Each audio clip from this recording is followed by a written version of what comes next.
नमस्कार दोस्तों, आज हम आपको एक जो फूड किट आपको हमारे हॉस्पिटल से मिलती है, उसमें एक प्रकार का आटा मिलता है जो आप लोगों से गूँधा नहीं जा रहा है। ऐसा बहुत से पेशेंटों का मेरे पे अनुरोध आया था कि उस पे एक वीडियो बनाई जाए। तो जो आटा आपको मिलता है वो एक ऐसी पैकिंग में आपको एक आटा मिलता है, ठीक है? अब इसको आटे को बनाना कैसे है आज मैं आपको बताता हूँ। तो सबसे पहले जो ये आटा आपको मिलता है, इस आटे को हमने 30 ग्राम लेना है। इस आटे को 30 ग्राम लेना है और उसके साथ हमने लेना है ये जौ का आटा। इसके साथ हमने ये लेना है जौ का आटा, ठीक है जी। जौ का आटा लेना है 10 ग्राम, ये है जौ का आटा।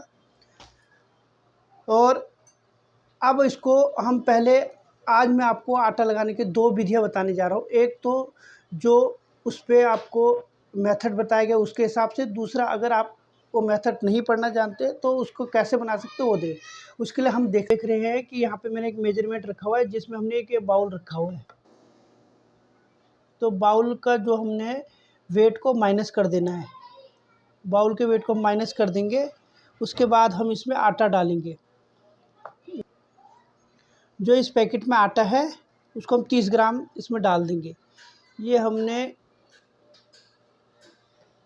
30 ग्राम इसमें आटा डाल दिया है। थोड़ा सा ज़्यादा है 3 ग्राम, तो उसको कम कर सकते हैं। हमने 30 ग्राम आटा इसमें डाल दिया है। अब इसमें 10 ग्राम हमने ये जौ का आटा या ज्वार का आटा डालना है। ये हमने इसमें 10 ग्राम ये डालेंगे। ये हमारा टोटल 40 ग्राम आटा हो चुका है। तो अब हम इसको मिक्स कर लेंगे। इसमें 30 ग्राम आटा जो आपके पास मिलेट्स का आ गया है और 10 ग्राम आपके पास जौ का आटा आ गया है। अब हम इसको मिक्स करके अब हम इसका आटा गूँधेंगे। एक तरीका तो हमने आपको बता दिया है कि ये मेजरमेंट करके आप इसको कैसे गूँध सकते हैं। अब मान लीजिए आपके पास मेजरमेंट नहीं है, अभी तो आपके पास मेजरमेंट था, आपने मेजरमेंट कर लिया है। अब आपके पास ये मेजरमेंट नहीं है, तो इसको आप कैसे करेंगे? तो वही आप ये सेम लेंगे पैकेट और इसमें हम चम्मच के हिसाब से, जैसे हमने इसमें डाल दिए है 1, 2, 3 चम्मच हमने आटा डाल दिया है और इसमें 1 चम्मच हम ये जौ का आटा डाल देंगे और इसको भी मिक्स कर लेंगे। तो तरीके से मैंने आपको बता दिया है कि मेजरमेंट करने के बाद ऐसे लगेंगे और बिना मेजरमेंट जब आपके पास नहीं है तो आप ऐसे होंगे। अब ये दोनों आटे को गूंदना कैसे है उसको दिखने के लिए हम अपने किचन में चलते हैं और फिर आपको दिखाते हैं कि ये गूंदना कैसे है। अब जैसे कि हम आटा लगाने के लिए किचन में आ गए हैं, तो आप सबसे पहले देखिए ये दोनों कटोरी एक साइज़ की हैं। अब ये जितना इसमें ये आटा है, इससे हम थोड़ा सा कम पानी डालेंगे इसमें। ये देखिए, ये हमारा पानी है, ये हमारा आटा है। ये जो है 30 ml पानी है। 30 ml पानी को अब हमने ये जो गैस के चूल्हे में बर्तन चढ़ाया है, उसके बाद हम ये गैस को ऑन करेंगे। गैस ऑन करने के बाद हम इसमें एक छोटा सा पतीला चढ़ाएंगे और ये 30 ml जो पानी है इसको इसमें डाल देंगे। ये 30 ml पानी हमने इसमें डाल दिया है। अब हम क्या करेंगे, इस पानी को उबलने देंगे, अच्छी तरह बॉयल होने देंगे। अब आप देख रहे हैं कि ये पानी बिल्कुल अच्छी तरह उबल गया है। देखिए पानी अच्छी तरह उबल गया है। तो इसके बाद आपने क्या करना है कि ये गैस को जो है ऑफ़ कर देना है। गैस ऑफ हो गया, पानी उबल गया और ये जो हमने आटा है ये हम इसमें डाल देंगे। ये हमने आटा इसमें डाल दिया है और अब हम क्या करेंगे, इसको पकड़ लेंगे और इसको हम एक करछी से फटाफट चलाएंगे।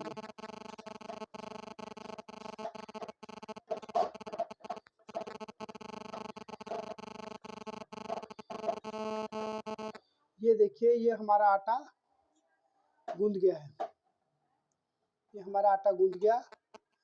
अब ये आटा हमारा गूंद गया है, तो इसके बाद हम क्या करेंगे कि इसको हम ढक्कन मार के कम से कम 5 मिनट के लिए रेस्ट के लिए छोड़ देंगे। तो हमें 5 मिनट करीबन इसको हो गए हैं।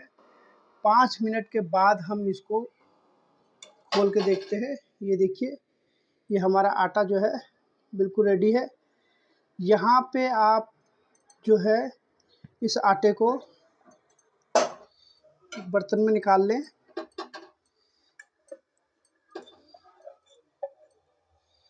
ये आटा जो हमने मेजरमेंट करके बनाया था वो वाला आटा हमारा बिल्कुल तैयार है।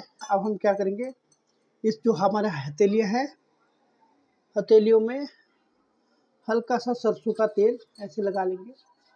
ये सरसों का तेल हमने हल्का सा लगा लिया है और हाथ में अच्छी तरह मल लिया है। इसके बाद हम ये आटा ये देखिए, इसको ऐसे मलेंगे। अब यहाँ पर आप इसको आटे को जितना अच्छा हाथ से मलोगे उतनी अच्छी इसकी रोटियां बनेंगी। ये देखिए, ये हमारा बिल्कुल सॉफ्ट और बढ़िया आटा,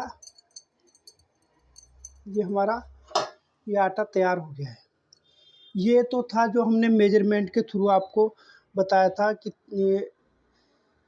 30 ग्राम आटा और 10 ग्राम जौ का आटा, और उसको बाद मिक्स करने के बाद हमने ये बनाया था। अब मैंने आपको दूसरा बताया था कि बिना मेजरमेंट के कैसे बनाएं। तो जो बिना मेजरमेंट के है, अब उसको आटे को गूंथते हैं, उसका तरीका भी सेम रहेगा। अब आपने देखा कि जो हमने मेजरमेंट से बनाया था वो वाला आटा मैंने आपको बता दिया कैसे बनेगा करके। अब हम मान लीजिए हमारे पे मेजरमेंट नहीं है तो हमने आटा दूसरे ढंग से लिया है। तो ये है, देखिए, ये कटोरी में जितना आटा है, इस आटे को हम पहले इस प्लेट में निकाल देंगे। प्लेट में निकालने के बाद इसको रख देंगे। फिर हमने देखा कि यहाँ तक हमारा जो आटा है, तो उस आटे में हम उतना पानी डालेंगे। ये हमने यहाँ तक इसका पानी डाल दिया। अब हमने क्या करना है, ये पानी को इसमें डालेंगे। फिर सेम विधि से हम इसको गर्म करेंगे। ये हमने गैस चला दिया है और इसको गर्म कर दिया है। अब गर्म करने के बाद जैसे ये फिर खौलने लगेगा तो फिर हम इसमें आटा डालेंगे। ये दोनों विधियाँ मैंने आपको इसलिए बताई हैं क्योंकि कईयों के पास तो मेजरमेंट है, वो मेजरमेंट से बना लेगा, पर जिनके पास मेजरमेंट नहीं है वो कैसे बनाएगा इस आटे को। तो क्या करना है, आपने जितना भी मतलब जैसे 30 ग्राम लेना है, 30 ग्राम लेना है या 40 ग्राम लेना है, वो तो मेजरमेंट से पता चल जाता है। पर आप आपके पास मेजरमेंट नहीं है तो आप कैसे बनाएंगे, उसका ये विधि है कि आप कोई चम्मच या कोई ऐसे बर्तन से उसको मेजरमेंट कीजिए। जैसे आपने 2 या 3 चम्मच मिलेट्स का आटा डाला है और उसमें 1 चम्मच आपने जौ का आटा डालना है। अब ये पानी जैसे खौल गया है, अब हम क्या करेंगे कि सबसे पहले हमारा काम होगा कि हम गैस को बंद कर देंगे। उसके बाद जो ये आटा है, इस आटे को हम इसमें डाल देंगे और इसी के साथ हम एक बर्तन लेंगे कोई भी, उससे इसको फटाफट इसमें चलाएंगे। और ये बर्तन गर्म है, इसको पकड़ लेंगे ऐसे, और यहाँ पे हम जितनी जल्दी इसको चलाएंगे, ये देखिए, ये हमारा आटा फिर ये रेडी हो गया है। ये बिना मेजरमेंट में था, इससे पहले जो हमने मेजरमेंट से करा था वो है, ये हमारे अनुमान से है। ये हमारा आटा बिल्कुल रेडी हो गया। फिर हम सेम इसको ढक्कन लगा देंगे और अगले 10 मिनट के लिए छोड़ देंगे। 10 मिनट के बाद आपको जो आटा मिलेगा वो एकदम में ऐसे सॉफ्ट और बढ़िया, इसकी बहुत अच्छी रोटियां लगती है। देखिए, आप ये आटे को देखिए कितना सॉफ्ट गूंदा गया है। तो ये आपका आटा रेडी है। तो अब इसकी रोटियां बनानी बड़ी इजी है, आप आराम से इसकी रोटियां बनाइए। और भी कोई समस्या, कोई प्रॉब्लम जो आपको खाना संबंधी बनाने के बारे में आपको पूछना है, तो उसके लिए मैं बार बार आपसे रिक्वेस्ट करता हूँ कि आप मुझे कमेंट कीजिए, ताकि मैं आपको आपकी प्रॉब्लम में सॉल्व कर सकूँ। और मेरे ये चैनल को लाइक कीजिए, सब्सक्राइब कीजिए, ज़्यादा से ज़्यादा लोगों को शेयर कीजिए, ताकि वो भी मिलेट्स की तरफ ज़्यादा आएँ मोटे अनाज की तरफ को ज़्यादा आएंगे तो हमारे देश की बहुत सी बीमारियां कम हो जाएंगी। धन्यवाद।